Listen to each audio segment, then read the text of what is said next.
Well, we are, of course, back in 2 Samuel. We're in chapter 2 today. Last week, if you remember, David gets the word that Saul and Jonathan and his sons are dead. And David is greatly grieved by this. We won't go into all the details again about what went on the last chapter about the messenger that came, that Amalekite, David had killed. Because if he said he was the one responsible for Saul dying. And David's like, you should not have put your hand against God's anointed. David wouldn't do it himself, and he definitely didn't want anybody else to do it. And he had the messenger put to death. The messenger thought he was going to get something. He thought he was going to get something out of this. He thought he was going to benefit from this, but it turned on him, and David had him slain. So anyway, that was chapter 2. And at the end of chapter 2, David writes a song, and it's the song of the bow. In verse 18 it says, of Judah, the use of the bow. What it's talking about is the song of the bow is what he's talking about. And that's what this is here that we read it over. We'll read it real quick just so kind of we'll end it up. It's really pretty words, and it's not one of those that are a psalm. It's not a psalm. It's not one of those psalms that we see in our books in the Bible, because it was not a God-ordained thing of God. I mean, it wasn't like God said, all right, David, you sit down and you pin this down, for this. It was something that just David wrote out of his heart. And it's all praising Saul, which is totally weird if you think about it, because Saul was nothing but torturous to David his whole career, his whole time, these 20 years now that he's been chasing David, and he's been nothing but torturous to David. But David lifted him up. Why? Because he was God's anointed. That's why David knew that he was God's anointed. He knew that Saul was terrible at times. He knew that Saul was not the man that he should be, but he still had respect for God's anointed. And that shows in this psalm. He's nothing but praise for him. Verse 19, let's read the rest of that chapter real quick. Read that song again. The beauty of Israel is slain upon thy high places. How are the mighty fallen? Tell it not in Gath, publish it not in the streets of Ascalon, lest the daughters of the Philistines rejoice, lest the daughters of the uncircumcised triumph. Ye mountains of Gilboa, let there be not dew, neither let there be rain upon you, nor fields of offerings. For there the shield of the mighty is vilely cast away, and the shield of Saul, as though he had not been anointed with oil. Excuse me. For the blood of the slain, from the fat of the mighty, the bow of Jonathan turned not back, and the sword of Saul returned not empty. Saul and Jonathan were lovely and pleasant in their lives, and in their death they were not divided. They were swifter than eagles, they were stronger than lions. Ye daughters of Israel, weep over Saul, who clothed you in scarlet with other delights, who put on ornaments of gold upon your apparel. How are the mighty fallen in the midst of the battle? O Jonathan, thou wast slain in thine high places. I am distressed for thee, my brother Jonathan. Very pleasant hast thou been unto me. Thy love to me was wonderful, passing the love of women. How are the mighty fallen? The weapons of war perished. So we see that's lovely words and great words for Saul and Jonathan, and especially Jonathan. And at the end, it gets a little bit where we wonder, about that wording. But it was not, I'd still am adamant about that this was not a weird relationship as we would think it. I mean, it almost sounds it, but it was not. It was just that much love he had. He knew that he could trust Jonathan with all his heart, with everything he had. He knew if anybody had his back, it was Jonathan. He knew if his wives, if he wondered about his wives, if they had his back, he might wonder about that, but he did not wonder about Jonathan. Jonathan was his BFF. Or what? He was the man. He was solid, and he knew that. So anyway, those are great words, beautiful words for Saul and Jonathan in their eulogy almost. It's kind of like a eulogy for them. Anybody got anything real quick on that, and then we'll get into chapter 2. I just wanted to recap just a minute where we were at. Now, chapter 2. There's a lot in this chapter. I don't know how far we'll get. I don't know how much we'll cover. There's a lot in this. We need to cover it. It covers a lot of things, and we need to recap some things when we get into some of these names and some of these people, because we've heard some of them before. Some of them are brand new, but some of them we've heard before, but we need to understand who they are and how they relate. And then even in the future, in the lessons that's to come, they're going to show up, some of these guys. And we need to be aware of that. And we need to be, and I'll try to bring those up when I can and I can remember. Chapter 2, verse 1. And it came to pass after this that David inquired of the Lord. Now, there again, we're back to where David needs to be. He's talking to God. God's talking to him. He's in perfect fellowship. He's in the will of God. He's out of his backslidden condition. He's back to communicating with God the way he's supposed to be. All right? That's a good indication. When you inquire of the Lord about something, that's pretty good indication you're where you need to be. Not always. Sometimes we plead to God and he won't hear us because of what we're doing. But there's a good indication that you're trying to make an effort. And I believe when you put an effort towards and God sees that you're earnestly trying to seek him, it says, when you seek me with all your heart, you will find me. Is that not what the Bible? That's Bible now. That ain't Andy and that ain't Jeff. That's Bible. So I believe that's what David's doing. He's earnestly seeking God. It says, David inquired of the Lord, saying, shall I go up into any of the cities of Judah? And the Lord said unto him, go up. Yes, it's your time. It's your time to shine. You're getting ready to take over. And David said, whither shall I go up? And he said, unto Hebron, however you want to pronounce that. So he gives him specifics. All right, he goes to Hebron. And he says, where should I go? Where should I go to these people? All right, now, to Hebron is kind of a different place, you'd think, because what we're going to find out in these next few verses is they were big Saul proponents. They were big Saul people. Look and see what it says in verse 2. So David went up thither, and his 2 wives also, Ahinoam the Jezreelitess, and Abigail, Nabal's wife, the Carmelite. So it mentions that he took his 2 wives up here. Real quick, just a little caveat, just a little parentheses. I don't believe that God's all really satisfied about him having these multiple wives. I really don't think that's of God. I really don't think God's all woohoo about that. I don't think he really had a problem with Abigail, because if you remember, Abigail was first. And then he took this other wife on. But I don't think he had a problem with Abigail. I think that was God ordained. But the other wife, I don't think God was too hype on that. But that's just my opinion. But he took them anyway. He has them. I don't think God condones all that all the time. But it comes back to haunt David later on. You'll see. Anyway, verse 3. And his men that were with him did David bring up, every man with his household, and they dwelt in the cities of Hebron. So he's got between 400 and 600 guys, remember? Now he's in Ziklag. Remember this now. He's in Ziklag. He's in the Philistines. And that's one reason that he had to ask God, should I go anywhere? Should I go up? He cannot rule from a Philistine area. He's in Ziklag. He's in the Philistines' property. He's not in Israel's property. So he's got to be outside of the Philistines area, and God tells him, go to Hebron. That's where you're going to start your rule. That's where you're going to start your reign. Get out of this Philistine area and get into the Israel camp. Get into the Israelites' property. So he does. All his men and all their property, they go up towards Hebron. It's a big caravan, 400 to 600 men, plus their wives and their kids and everything they own. It's like a miniature Moses, the children of Israel, heading up to Hebron. Or heading over to Hebron, I guess, really is where it was at. And verse 3, and his men were with him, and did David bring up, every man with his household, and they dwelt in the cities of Hebron. Verse 4, and the men of Judah came, and there they anointed David king over the house of Judah. And they told David, saying that the men of Jabesh Gilead were they that buried Saul. So that's what you've got to understand, is this got to be of God, because these men were big Saul followers. And they knew that Saul was gone, and they couldn't do nothing about that. And they knew David didn't have anything to do with it.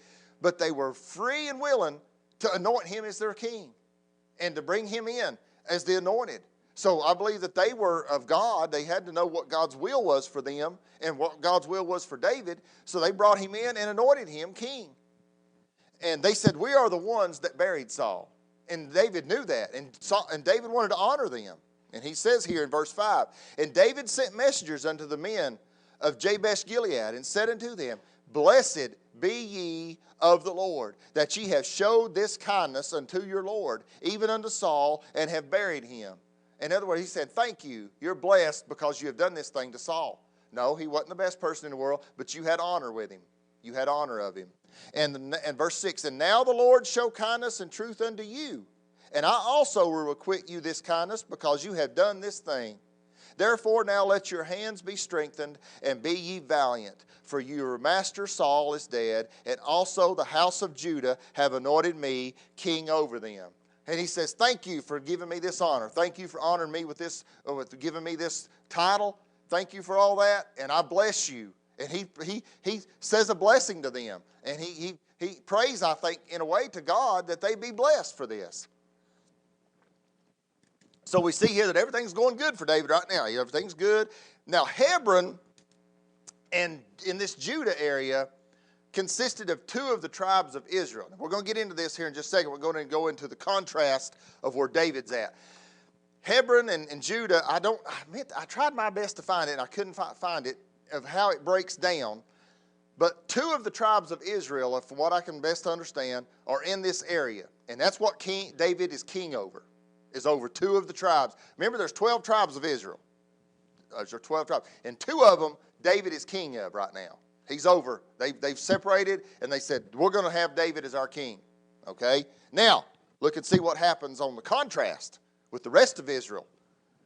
Verse 8, but Abner. Now, who remembers who Abner is?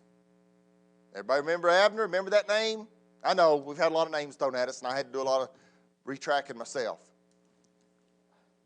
Abner was Saul's second-hand man.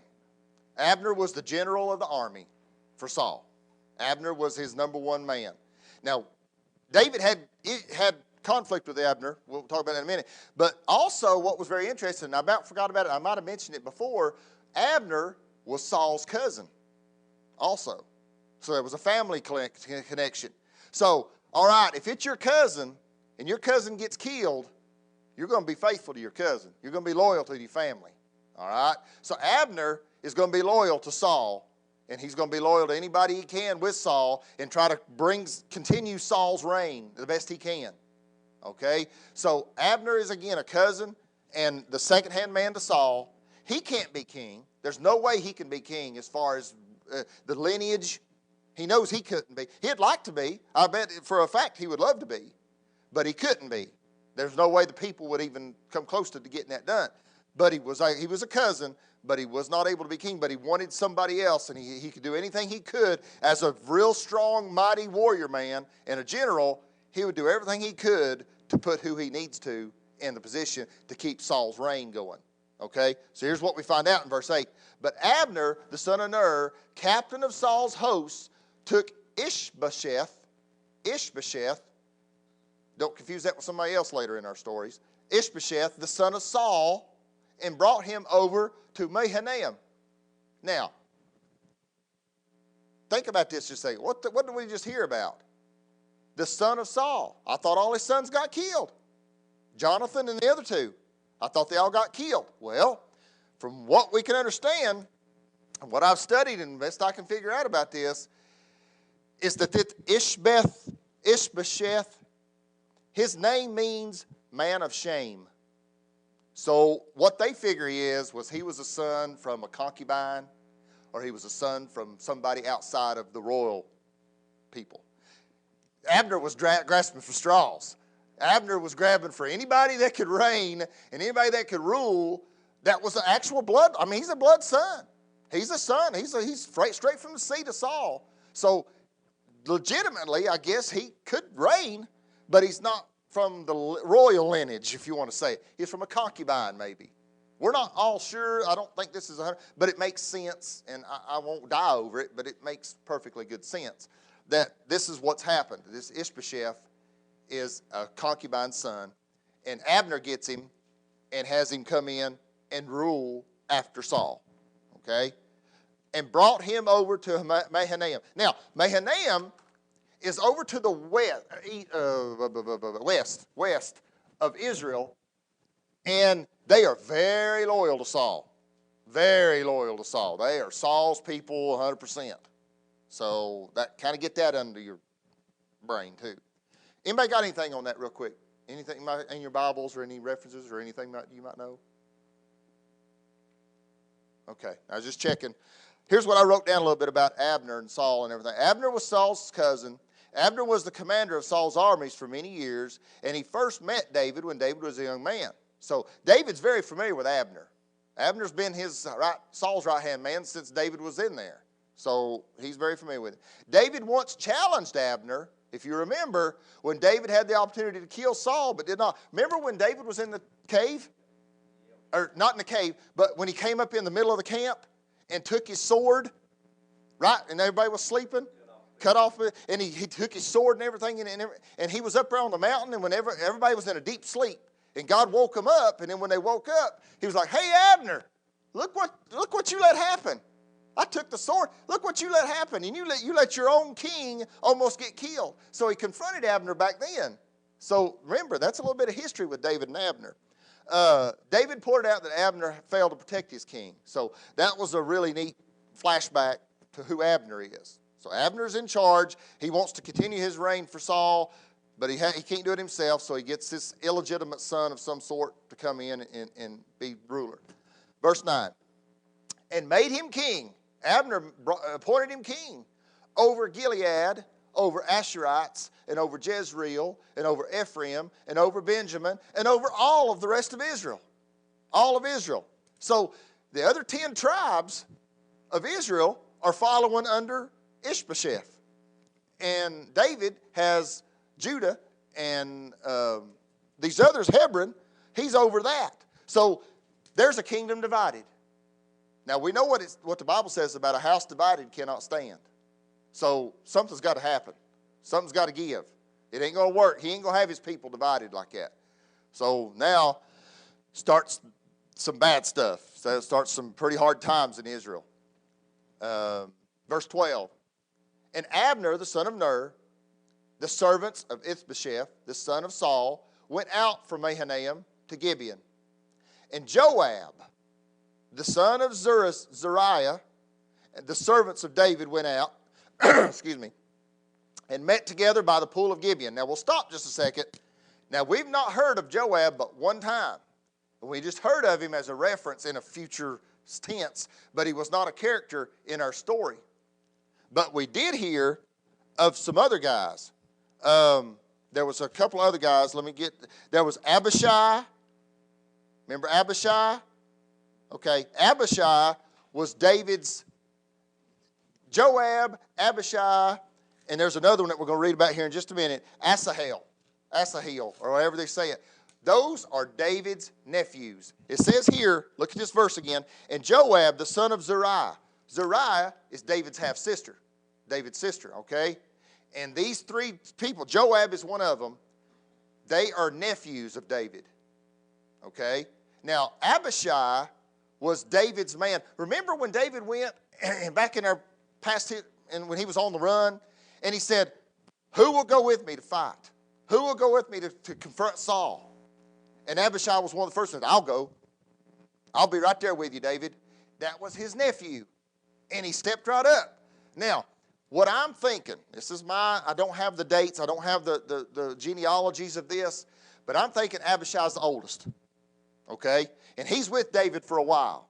Now, in this time between, he's been in the Philistine army, he's been there for 2 years, he's starting to rule and reign, and over this past time, Joab has grown up and has made himself mighty, and he's a great warrior now, and now Joab comes into the scene as one of his nephews. He's always been there, but he's probably been a young boy, and he's grown up during this time and became a mighty warrior, and now he steps up as the ruler, as second ruler nearly under David, as one of David's generals, okay?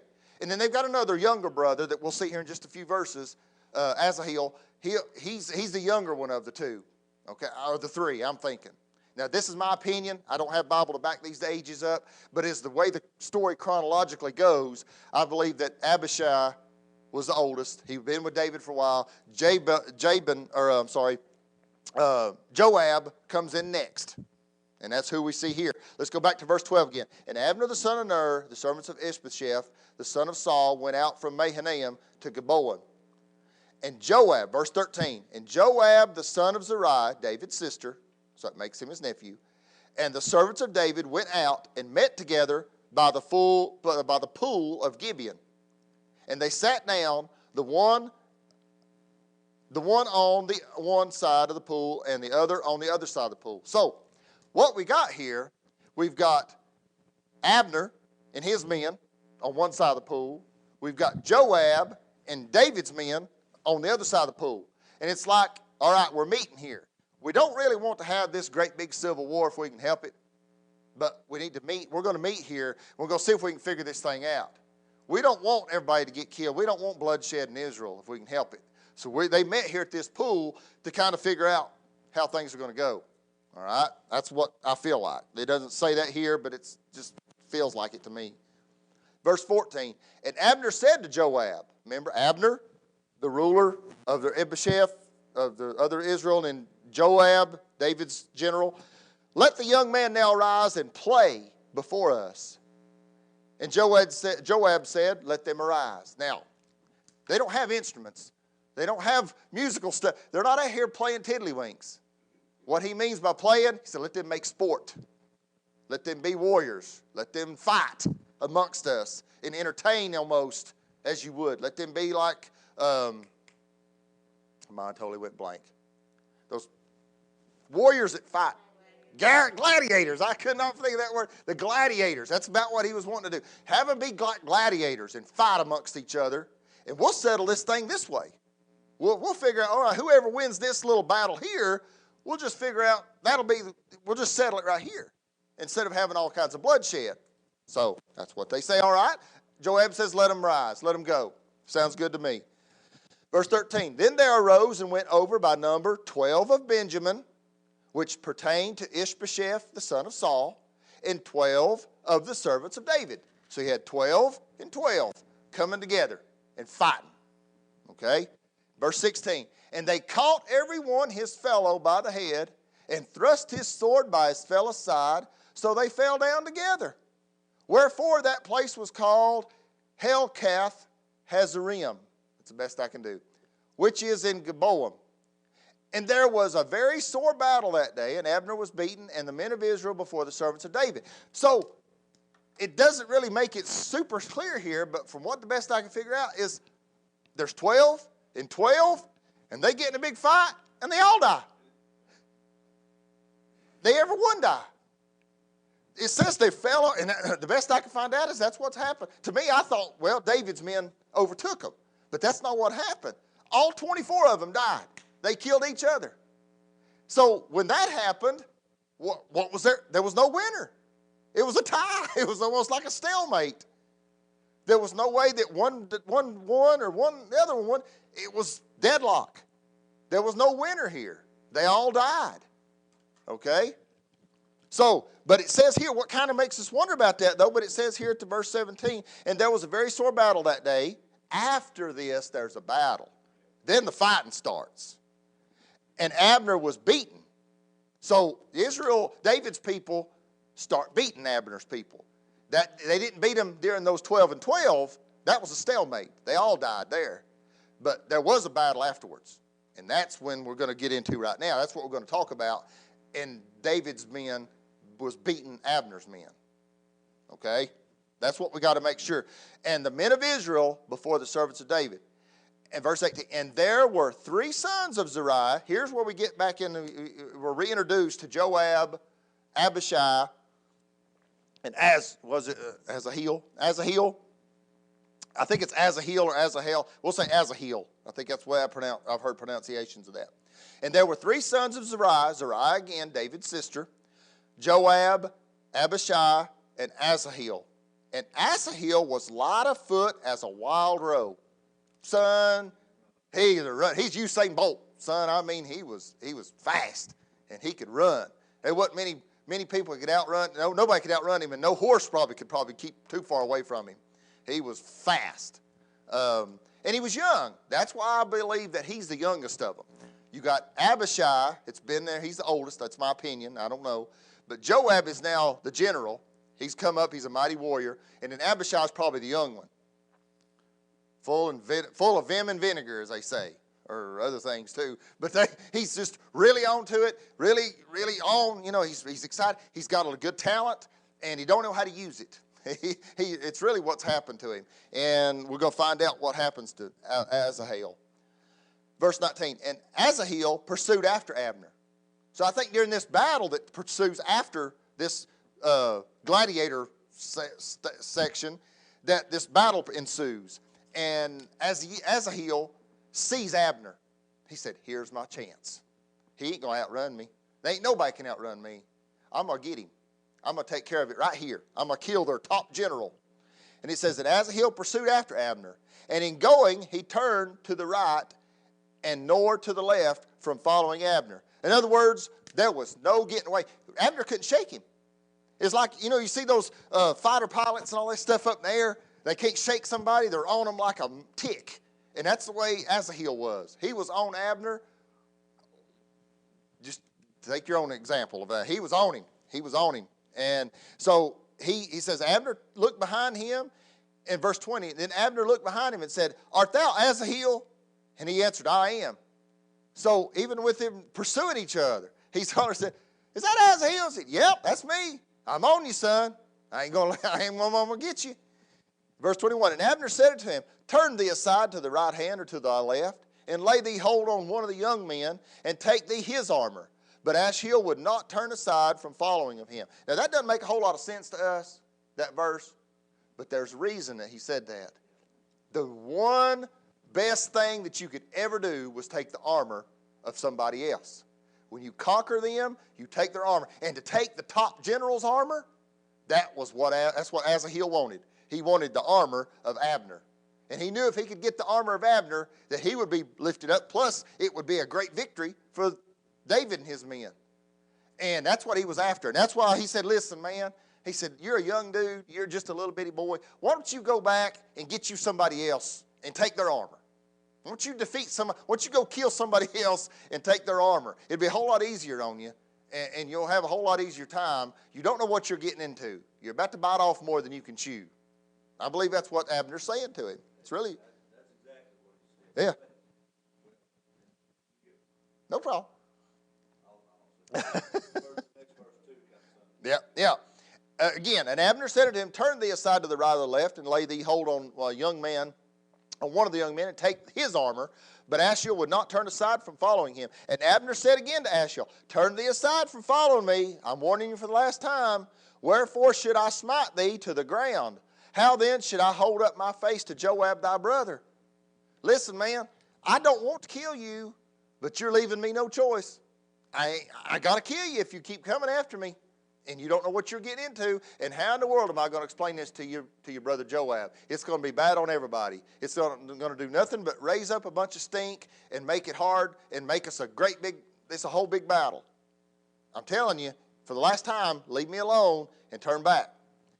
Verse 23, howbeit he refused to turn aside. Therefore Abner with the hinder end of the spear smote him under the fifth rib, that the spear came out behind him. And he fell down there and died in the same place. Now, we'll stop real quick. Now, I wondered about this. Now, this was pretty rough death, if you think about it. The spear at the front end, of course, had the piercing end. The back end was a little sharper, but it wasn't like the front end. He just butted him with the back end of like a hoe or something, nearly, and run him through. And I think what might have happened is Asahel was running at a dead sprint and was on him. And I think all of a sudden Abner might have got off and just walked up and just held back his back and just tried to stop him. And Asahel had too much frontward going, and he just pushed himself right up on it and run himself through. And it said it went through him, so it killed him just like that. And a blunt trauma for it busted him in the stomach, but it went through him. It was a blunt instrument, but he hit him so hard that it went plumb through him. So it was not a pretty death, I'm sure. Yeah, and he died in that same place, verse 23 at the end. And it came to pass that as many as came to that place where Asahel fell down and died stood still. They were like, oh, man. Yeah. Yeah. It's not going to be pretty. This is not going to end well at all. This is not going to be good for anybody.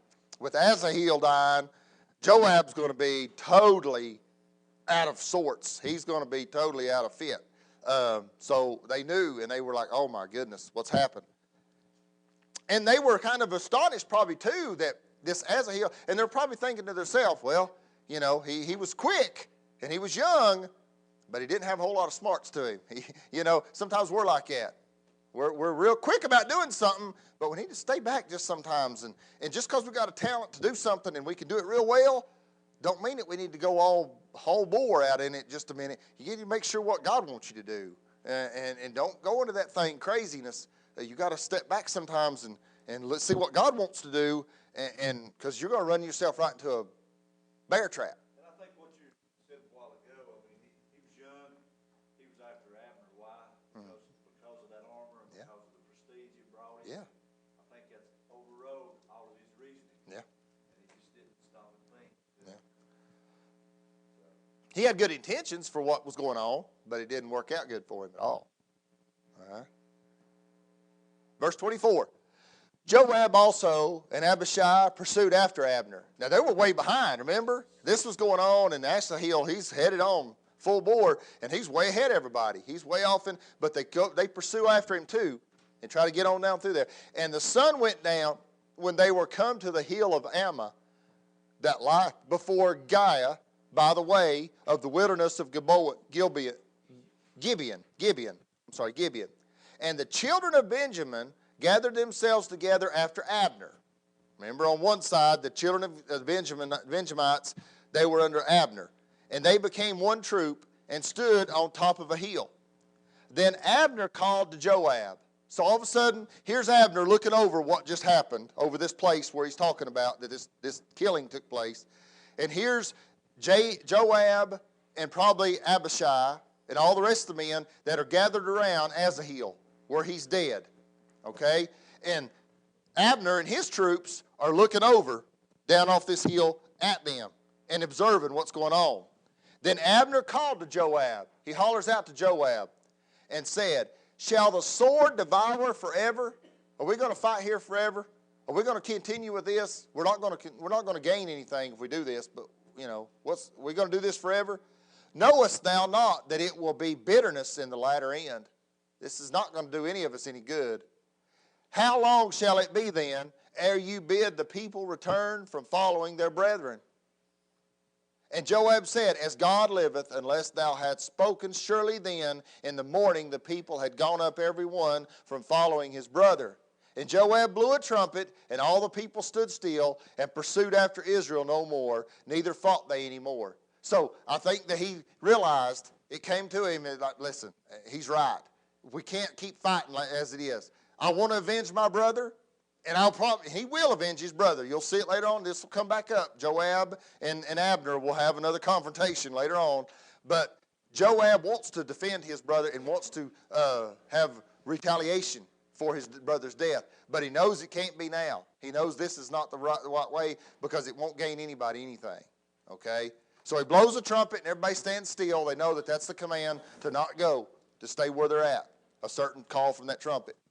Verse 29, and Abner and his men walked all that night through the plain and passed over Jordan and went through all Bithron, and they came to Mahanaim.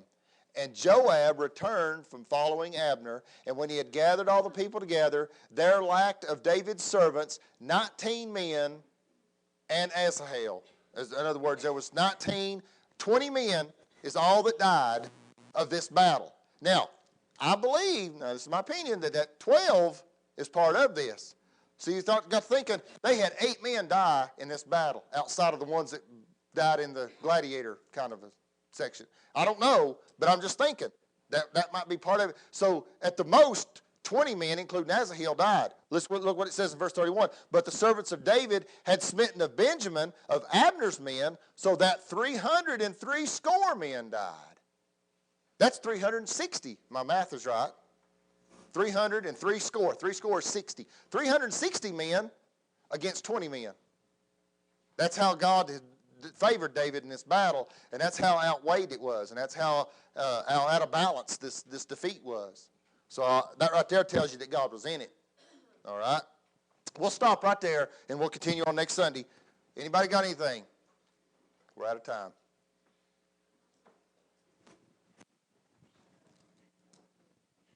All right. If not, take a quick break.